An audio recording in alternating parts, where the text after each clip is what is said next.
Muy bien, muy buenas noches. Saluda a todas las personas que nos ven y nos escuchan en YouTube, por el canal del Colegio de Bioética y Terapia del Estado de Jalisco AC y por las televisoras que nos transmiten.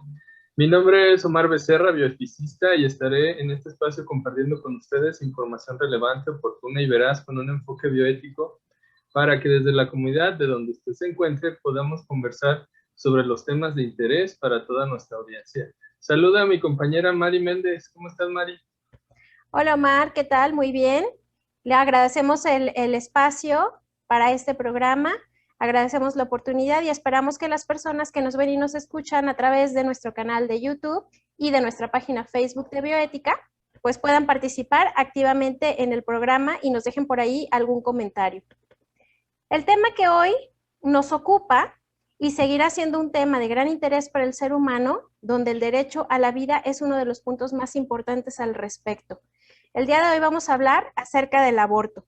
Y el debate sobre el aborto en el ámbito de la bioética se encuentra sobre la mesa de discusión desde hace ya un largo tiempo entre quienes adjudican al cigoto un supuesto derecho absoluto a la vida desde la concepción hasta la muerte natural y quienes confieren a la mujer un supuesto derecho absoluto a decidir sobre su cuerpo. Muy bien, para hablar sobre este tema nos acompaña como invitada la doctora Pilar Calva Mercado. Ella es médico cirujano con especialidad en genética humana y una subespecialidad en citogenética en París, Francia, donde laboró en el servicio de profesor. Tiene una maestría en bioética, actualmente es profesora de diversas universidades e instituciones. Ha enseñado el método de ovulación Billings en más de 20 países y médico consultante sobre cuestiones de fertilidad. Ha impartido conferencias, ponencias, congresos a nivel nacional e internacional. Rusia, Ucrania, China, Australia, Estados Unidos y en varios países de Latinoamérica sobre temas médicos y de bioética. Tiene publicaciones en revistas extranjeras, nacionales, tiene varios libros, ha participado en foros nacionales e internacionales en la ONU, ha tenido comparecencia en la Suprema Corte de Justicia de la Nación, a favor de la inconstitucionalidad de la ley del aborto en el DF, miembro de la Academia Pontificia para la Vida de 2003 a 2012, del Consejo de Bioética y del Episcopado Mexicano.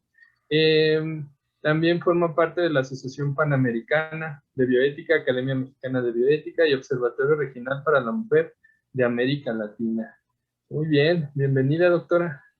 Gracias, muchas gracias por la invitación. Doctora Pilar, es un honor para nosotros que nos acompañe en esta emisión. Sea usted bienvenida a este programa Temas de Bioética. Doctora Pilar, ¿cuál sería la postura de la bioética en el tema del aborto?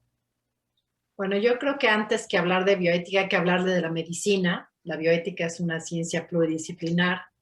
El aborto es un tema médico y se define como la salida del resultado de la concepción hasta su etapa viable, que es 500 gramos o 20 semanas de gestación.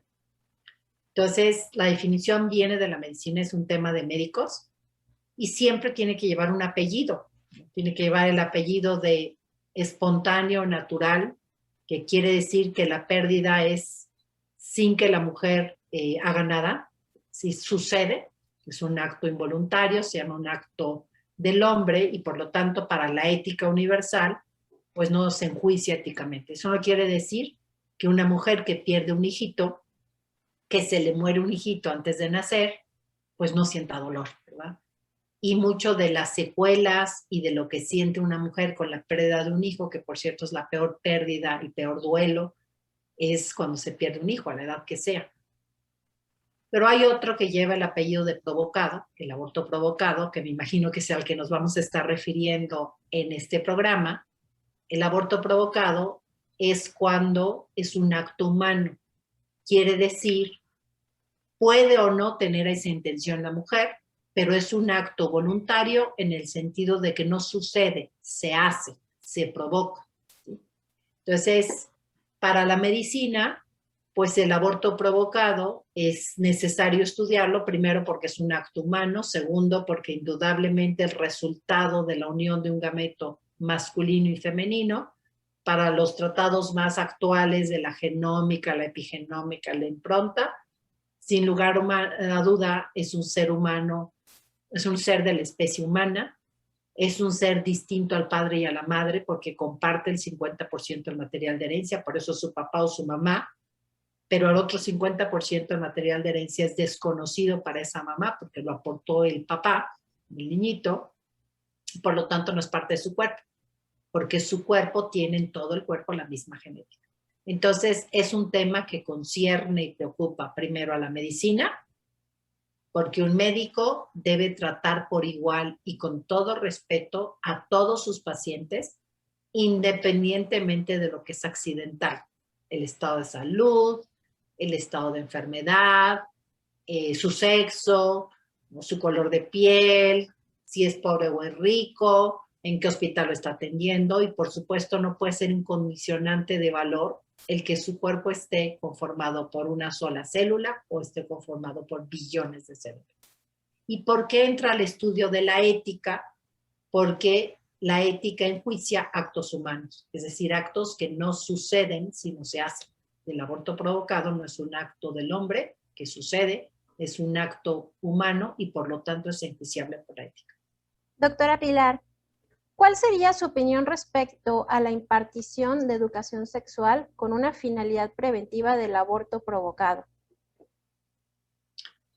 Bueno, en primer lugar, creo que yo haría la correlación al revés. El aborto provocado es por falta de educación en la verdad objetiva de la ciencia. Es muy reductivo hablar solo de la sexualidad y mucho más de la genitalidad.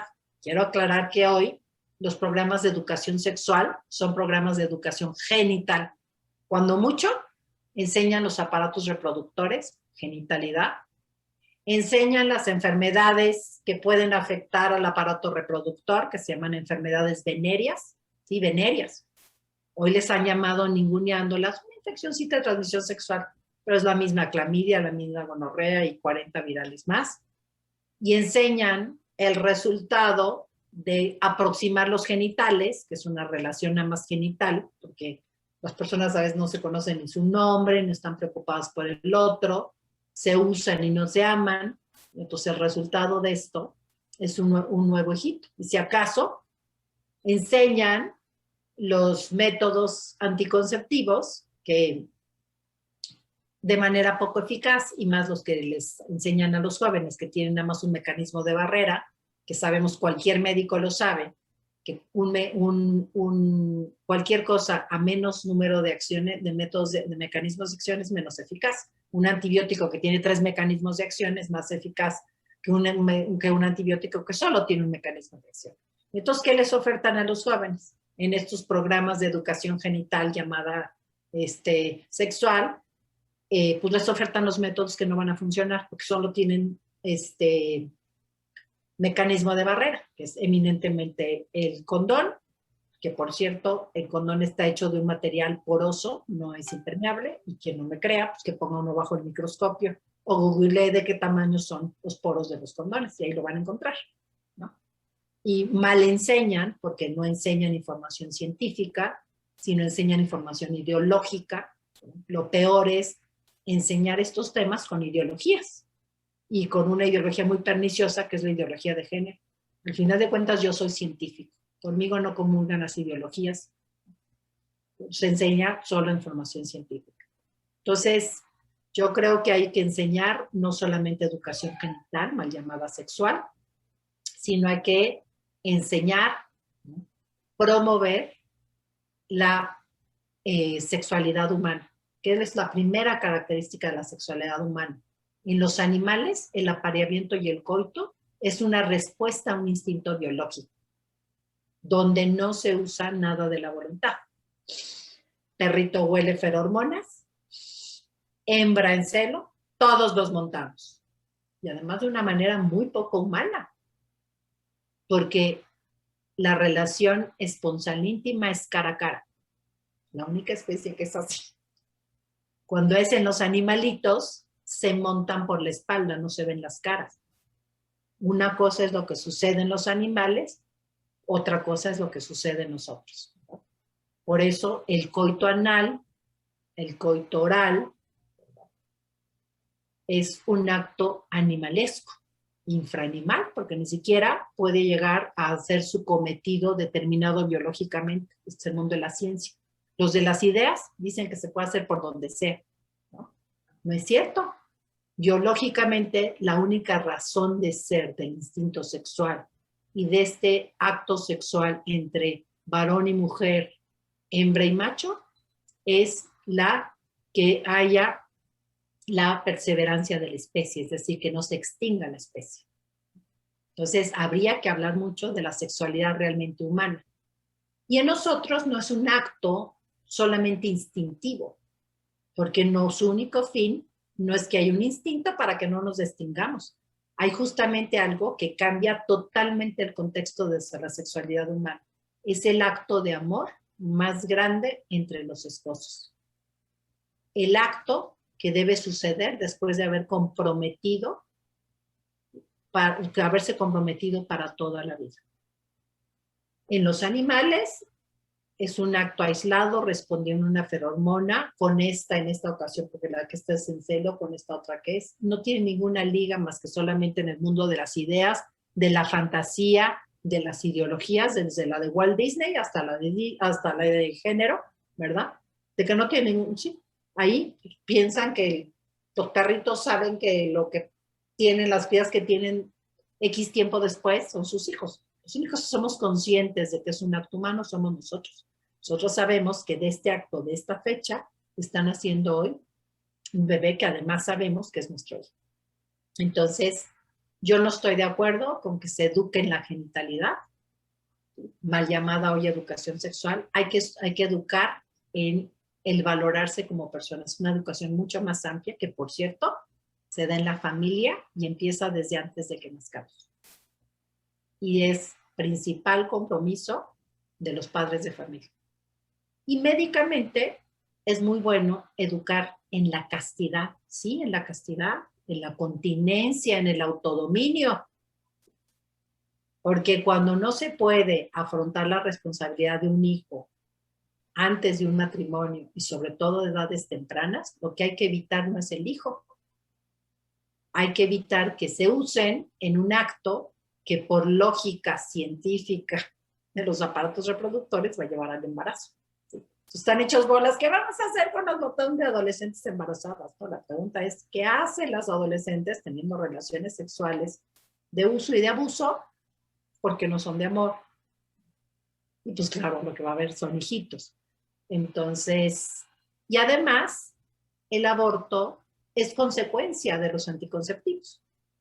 Si alguien dice, ay, qué bueno, no pasaron el aborto, pero permitimos reparto de anticonceptivos, que eso se reduce a un programa de educación genital, no van a disminuir los abortos, porque el aborto es la respuesta de la falla de los anticonceptivos. Primero son los anticonceptivos, como consecuencia el aborto. El aborto nunca va a ser prohibido con anticonceptivos.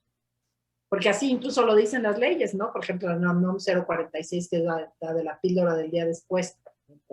O el aborto en caso de, ¿no? De embarazo no planeado. Bueno, pues es que fue que no se usó un anticonceptivo, que se zafó, que no fue eficaz, etc. Entonces, realmente no podemos combatir el tema del aborto permitiendo el origen del aborto, que son los anticonceptivos. Muy interesante la postura. Doctora Pilar, ¿cuáles serían los mayores riesgos que enfrenta una mujer cuando decide realizarse un aborto? Bueno, primero que nada quisiera decirle que no son opiniones mías lo que estamos viendo aquí, ¿sí? Porque las opiniones son subjetivas. Claro. Los que están en el mundo de las ideologías, ¿verdad?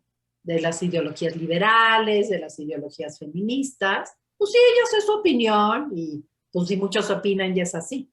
Yo la verdad es que me he quemado pestañas muchos años y me las sigo quemando, entonces todo lo que yo les hable aquí son evidencias científicas, no son mis opiniones. Y pueden pensar que no son ciertas, pueden diferir de ellas, pero si van a los libros ahí están todas. ¿Sí? Entonces, lo que estamos hablando aquí es ciencia, no son ideas. ¿Sí? Sí, efectivamente, las ideologías progresistas, liberales, del género, Ellas sí meten en el punto de las creencias, imponen sus creencias, y eso es terrible, porque bueno, las creencias pueden ser algo de la vida personal, pero el mundo científico no es subjetivo, no es lo que yo creo, ni lo que yo opino, ni lo que me conviene que sea. Entonces aquí estamos hablando de aspectos científicos verificables en textos científicos, ¿sí? Bueno, entonces me preguntaba que cuáles son las principales consecuencias del aborto. Riesgos, los principales riesgos que enfrenta una mujer Bueno. al realizarse un aborto. Primero, el aborto clandestino sigue existiendo en mi Ciudad de México. En 2007 legalizaron la clandestinidad. Eso fue lo único que hizo la ley, porque brillante idea pusieron una ley que en el Código Penal despenaliza, es decir, quita de tipificación de delito y de dar una pena si el embarazo es de menos de 12 semanas. Entonces, ¿qué sucede antes de las 12 semanas? ¿Dónde suceda? No importa. Nada más es que sea antes de las 12 semanas. Y desde que estamos encerrados con este tema de la pandemia, los abortos clandestinos siguen subiendo. Y por lo tanto, la mortalidad materna y la clandestinidad van para arriba. Justo la excusa por la cual hace 14 años dijeron que pedían que se pasara esta ley. ¿Dónde se llevan a cabo la mayor parte de los abortos clandestinos hoy? En el domicilio de las mujeres.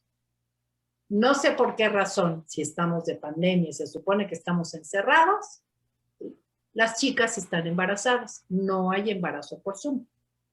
Quiere decir que las niñas están saliendo, están teniendo relaciones sexuales y se están embarazando, porque no hay embarazos virtuales, no hay embarazos por Zoom. Y entonces, como no pueden salir a hacerse un aborto en una clínica clandestina o no, porque mientras sea antes de las 12 semanas no hay ni control de salubridad, pues antes de las 12 semanas no se llama aborto, se le llamó el ILE, y cualquiera que pone su changarro en las condiciones que sea, pues ahí lo hace, pues están legalizando la clandestinidad. Como no pueden salir, entonces marcan a un teléfono, se meten a un Facebook y ordenan un medicamento, que casi siempre son medicamentos que además no están previstos en la farmacología para esos usos o no han pasado todos los protocolos de seguridad. Misoprostol no está previsto para ese uso en ningún libro de farmacología, ningún texto de medicina. Esto es fundamentado, ¿no? Versus la opinión del IPAS, que el IPAS opinó que el misoprostol sirve para hacer abortos provocados. Perdón, pero esa no es lo que dice una farmacología. El misoprostol tiene solo dos utilidades. Uno es para tratar la enfermedad ulceropéptica, como dicen en el 100% de los libros de medicina, y el otro es para madurar el cuello en embarazos a término, que tiene una aplicación ginecobstétrica. Es un error y es una mentira del terreno de las creencias de grupos liberales, progresistas, generistas, como es el IPAS, ¿verdad? El Instituto Panamericano de Salud, que se le ocurrió inventar, porque ellos la verdad es que sí hablan de creencias, no hablan de fundamentos en ciencias, decir que servía para esto. Entonces se las mandan de manera clandestina, porque el paquete de Amazon llega a nombre de la niña, nadie sabe que trae el paquete, la niña no les ha avisado a sus papás que está esperando un hijo, ni que al lado de ellos, sin ninguna supervisión médica, se está haciendo un aborto clandestino, aunque le llamen ILE, ¿sí? Le podrán llamar en ILE desde el punto de vista de las ideas, otra vez, ¿quiénes son las que están en el terreno de las creencias? Desde el punto de vista de la ciencia médica universal no se llama un ILE, se llama un aborto porque es la salida antes de las 20 semanas de etapa abierta. Además, hasta el término ILE no es correcto, porque no se interrumpe un embarazo. Interrumpir sería como un interruptor de luz. Si yo le digo, a ver, apágale el interruptor, le hace clic, se apaga la luz. Ay, vuélvele a encender, ¿no? Entonces yo no puedo apagarle el embarazo. Ay, ya tiene 20, ya se casó, ya se le antoja. Ay, pues enciéndeselo, ¿no? No se interrumpe el embarazo, se termina un embarazo. Desde el lenguaje no lo saben usar porque están en el terreno de las creencias, ¿no?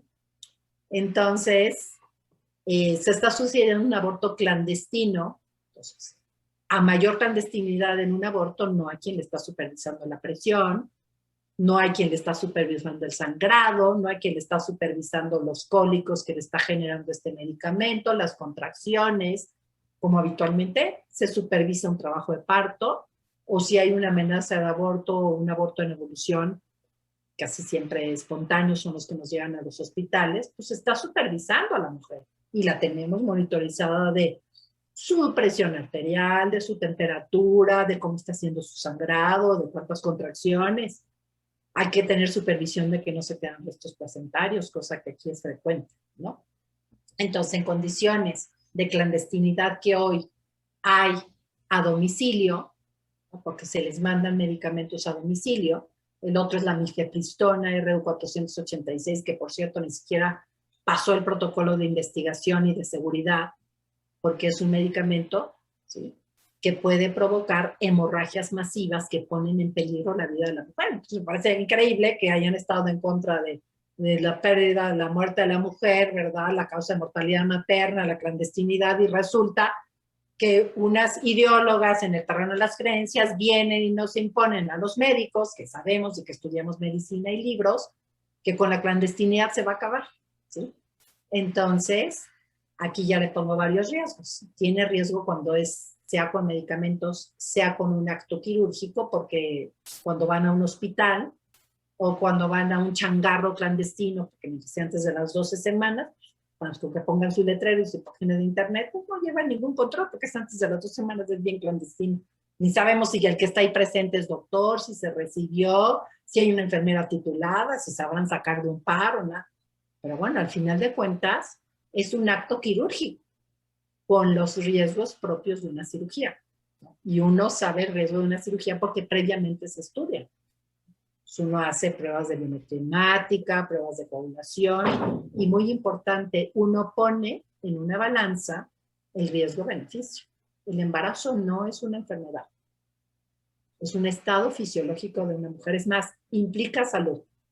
Una mujer que está saludable y ovula, si se une sexualmente un varón y está saludable y hace espermatozoides como debiera diariamente millones, pues un hijo es el certificado más grande de que son saludables sus aparatos reproductores. Término ideológico del terreno de las creencias, pues le llaman salud reproductiva, que la verdad es un término ideológico de las creencias de estas personas, porque en medicina las disciplinas que estudian el aparato reproductor femenino se llaman ginecobstetricia y en el varón se llama urología. No necesitamos otro nombre, ¿no? Entonces, pues, ¿cuál es el problema? Pues pueden sufrir desde complicaciones por la anestesia, que al menos tiene que ser un bloqueo, complicaciones por hemorragias, ¿verdad? Es mucho más fácil que se dé una hemorragia en un aborto provocado que en un legrado post un aborto espontáneo, porque cuando ya hubo un aborto espontáneo ya se cerraron los vasitos, ya se murió solito ese hijito, y entonces pues si uno da un llegue a la cavidad uterina, pues no es el mismo sangrado, casi no sangra. Cuando hay un nuevo ser humano en una fase que se le llama técnicamente embrión, o fase embrionaria, las primeras 8 semanas, etapa fetal a partir de las 9 hasta las 20, ¿verdad?, que sucede en los abortos, ya que se llama parto inmaduro. ¿Qué puede suceder? Que si dan un llegue al útero, y bueno, si en uno de esos changarros sigue siendo por aguja de tejer, porque ya nadie lleva ningún control, ¿verdad?, o por la legra, pues es más redondeadita, pero también puede dar uno llegue, ¿no? Cuando es con un succionador, sea en un hospital, sea en un changarro clandestino, porque la clandestinidad se autorizó, porque ya nadie controla lo que pasa antes de las 12 semanas, y entonces la mortalidad materna sigue para arriba, ¿eh? Entonces, y esos son datos médicos, científicos, no terreno de las creencias, de las ideas posicionadas de manera a veces violenta y bastante intolerante, por cierto.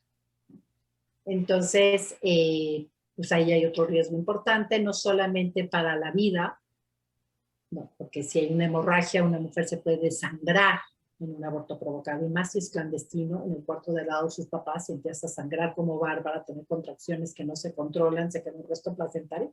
La siguiente escena es que los papás la están velando, ¿eh?, porque se desangra en el cuarto de al lado. Esa es la peor clandestinidad que hay el día de hoy. Y chicas cada vez más jóvenes. Es una fuerte irresponsabilidad. Yo creo que los políticos pues deberían de estar realmente preocupados, sí, pero yo estoy muy preocupada en la mortalidad materna, pero esto no soluciona, además no es de las principales causas, pero ni siquiera es, ¿no?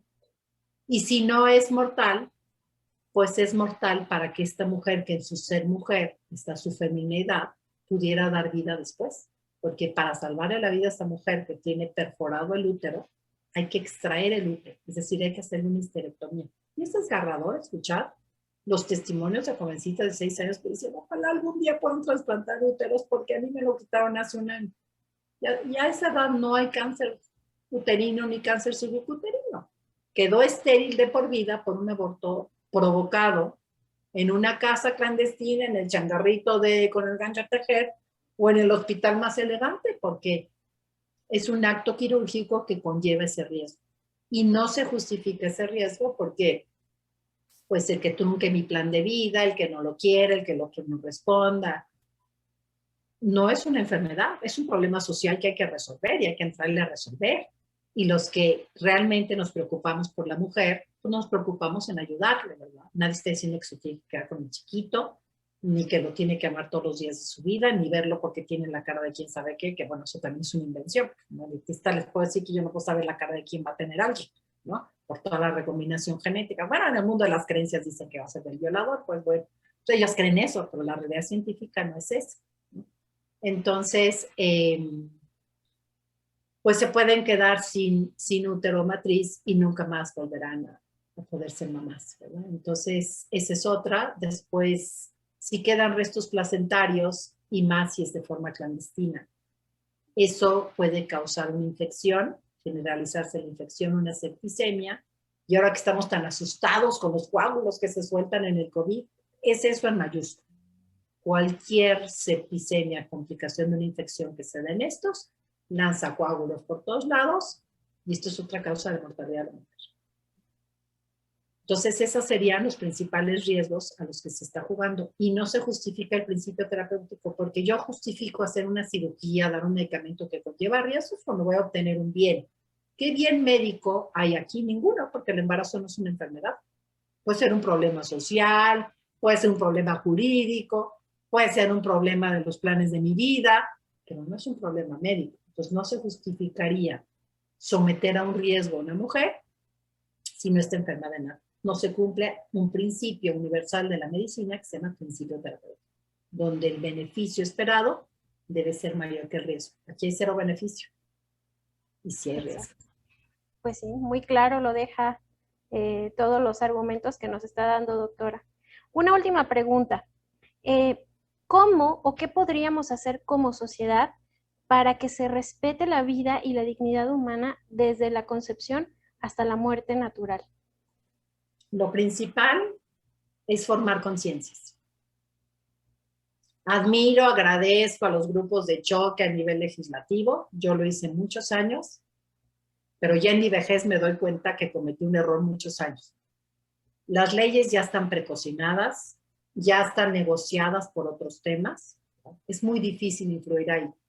Y siempre es más importante influir en una conciencia. Voy a poner un ejemplo fácil. ¿Puede haber la ley más abierta del tema del aborto? Aborto hasta 3 días después del nacimiento, sofocándolo con una bolsa de plástico, autorizada y ya es la ley, ¿no? Porque así van. Si la conciencia está formada y las personas que podrían usar esas leyes entienden la atrocidad del aborto, sobre todo para la mujer. Al chiquito es al que mejor le va. Pero las mujeres sufren muchísimo, no solamente físicamente, ya no me preguntó, pero bueno, todo aquí rápidamente, toda mujer que pierde un hijo, todos los papás que pierden un hijo es el peor duelo, por eso no tiene nombre. Fíjense, un viudo es el que perdió a su cónyuge. Un huérfano es el que perdió a sus papás. ¿Qué nombre tiene el que pierde un hijo? Y ese es un dolor tan grande que no tiene ni siquiera un nombre para llamar. Y si es en su situación más vulnerable, cuando dependía de mi cuidado, resquebraja la psicología de una mujer. Y incluso una mujer con una pérdida espontánea lo llora. Las del mundo de las creencias, que jamás han atendido a una mujer, que nunca han hecho una historia clínica, que nos inventan todo y creen y creen y creen y imponen sus creencias, ¿no? Que son estos grupos liberales, progresistas de choque.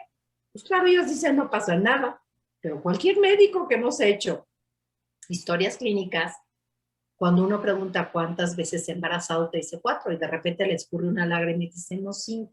Es que perdí un bebé entre este y este. No tendría 22 años otra lágrima, no sé qué sería. Si sería enfermera, si hubiera sido terapeuta como yo, y escurre otra lágrima. Entonces, eminentemente la mayor parte de las consecuencias psicológicas se conocen de las pérdidas espontáneas. La mujer no pierde una uña, pierde un hijo. Por eso el duelo se atora tanto. Muchas veces la agresividad que vemos en algunas mujeres viene de un duelo después de haber sufrido una pérdida gestacional espontánea o provocada que no ha resuelto. La primera fase es la negación, no pasa nada, es la mejor decisión que pude haber tomado. De ahí pasan a la fase de enojo. Se enojan con ellas, se enojan con los hombres, se enojan con la sociedad, se enojan con Dios si creen en un centro religioso, y si no, pues se enojarán con el árbol o con la energía, con lo que sea, ¿no? Que tienen mucho enojo, ¿verdad? Y pues las tenemos que ir sanando a que lleven a aceptar. Y después resolver su duelo. Entonces, hay consecuencias de hacerlo, ¿no? Y hay que hablarle siempre a la mujer de lo que le va a suceder a ella. Pero bueno, recálcame la pregunta porque creo que me desvié y ya no te contesté exacto lo que me estabas preguntando. Sí, la pregunta era que cómo le podríamos hacer como sociedad para que se respete la vida desde su concepción hasta la muerte natural. Muy bien, estaba yo hablando de la formación de la conciencia, ¿no? Sí, claro. Entonces, si hay leyes muy restringidas, pero la conciencia no está formada, a latino nos gusta volarnos las trancas. No se puede dar la vuelta. Ah, ¿cómo de que no? ¿Ah? En cambio, si tenemos leyes muy abiertas, pero la conciencia está formada, van a entrar en desuso esas leyes. ¿Y qué es lo que implica el tema de la formación de la conciencia? Pues saber la verdad de los temas, ¿no? Hay que saber la verdad biológica, qué es el desarrollo embrionario. La gente allá afuera que en el mundo de las ideas, progres, no tienen ni idea de cuándo inicia la vida y están discutiendo que si aquí, que si allá, pues yo las invitaría a que se vuelvan científicos, salgan del mundo de las ideas y de las creencias y estudien libros de genética, libros de embriología. Por cierto, el 100% de los libros de embriología empieza a contar el desarrollo embriológico a partir de la unión de los gametos. Gústele a quien le guste. Cuando un libro de embriología ruso dice a los 21 días le late un corazón como un tubito, nunca nos sentamos los científicos, ¿y tú desde cuándo consideras? ¿Y tú desde cuándo? Y tal. Entonces tú quítale 7, tú ponle 14, todos entendemos universalmente. Cuando alguien me reporta un ultrasonido y me dice por medida tal, ¿sí? Tiene 9 semanas de embarazo, yo no le hablo, oiga doctor, ¿usted desde cuándo las tiene? Porque parece que como no se sabe y es opinable, ¿desde cuándo quiere usted? Ah, ya le duele, no le duele, sabemos, no. Todos entendemos, es la unión. Eso es obvio, ¿no? Entonces, yo creo que la mejor manera de combatir es hablar la verdad objetiva, nada de mundo de ideas, nada de mundo de creencias, pura cuestión científica que esté contenida en todos los textos de medicina, porque estos son temas médicos, no son temas de políticas públicas, no son temas de ideas, no son temas de instituciones, son temas de ciencia. Entonces, una vez después también, además de hablarles con la verdad, pues hay que hablar con la verdad de lo que le va a pasar a la mujer. Y otra cosa muy importante, hay que darle opciones. Si la opción ante un embarazo en circunstancias difíciles es abortas porque abortas, ay, perdón, haces un hile, término de creencia, ¿y qué opción le estoy dando? Pues ya es libre, ¿no? Pues o abortas, ¿no? ¿Qué es la verdadera libertad? Hay que dar opciones. Y tiene que otorgar su consentimiento informado, que tiene 2 partes. La primera parte es informarle de quién está dentro, que por cierto, si es otro paciente, porque tiene 200 latidos por minuto y no 60 como los que encuentro acá. Y no hay ninguna enfermedad cardiovascular donde tú digas, ay, aquí tiene 200 y aquí tiene 60. Indudablemente hay 2 focos, 2 latidos fetales, hay 2 individuos distintos, con genéticas distintas, mezclas distintas, entre un hexagon de posibilidades. Después, pues hay que darles opciones, entonces, para salir adelante. Todo embarazo en circunstancias difíciles, que prácticamente cuando son embarazos sin que haya un compromiso de por vida, matrimonio del tipo que sea, no pacto de cama, ni pacto de ese momento, ni nada, porque es fugaz, ¿verdad? O es por una relación adúltera, ¿verdad? Con una persona que no es mi esposo, no es mi esposa y además amo a la otra familia, pues siempre son circunstancias difíciles. Entonces, el embarazo en circunstancias difíciles, las salidas son siempre difíciles. Por eso es que hay que pensar antes de involucrarse en una relación y tener una relación sexual, si es la relación sexual adecuada, que me va a ser verdaderamente feliz y libre. Entonces, siempre las decisiones ante un embarazo en circunstancias difíciles son difíciles de salida. La primera de ellas es quedarse como madre o un padre soltero. Otro día tenía una parejita y casi él tenía una emoción de ser padre soltero. Dice, a mí déjamelo, yo sí quiero que nazca, pero bueno, ahora después de mucho, bueno, pues si quieres te apoyo. Pero en realidad tenía una ilusión de ser papá soltero. Y ya había adoptado, sin que fuera él el papá, al hijito de su pareja, ¿no? O sea, habla de un buen papá. Pero no es fácil ser mamá ni papá soltero. Son unas heroínas para sus hijos. Porque sacar a un hijo solito adelante es difícil. Pero entonces ahí entra la ayuda. Yo pediría a los legisladores, ¿quieren librar a la mujer de esa presión? Pues denle la opción para las que quieran de ayuda a la maternidad, que puede implicar desde ayuda prenatal, ayuda durante el parto, capacitación para que aprendan a hacer un oficio, guarderías porque pues no tiene la otra parte de una familia para que le ayude con los niñitos o con una niñita o un niñito, ¿no? Después existe la posibilidad de acelerar un matrimonio, del tipo que sea por niño de compromiso. Eso es un error, porque pues uno se compromete con alguien para toda la vida porque se quiere comprometer con esa persona, no porque alguien los compromete. Casi siempre esos matrimonios acelerados por este tema pues no funcionan. La otra es darlo en adopción, que es difícil. A veces cuando propongo esto se me está analizando. No lo daría en adopción y casi lloro. Mejor lo aborto. Entonces, a ver, yo creo que no acabo de entender qué es.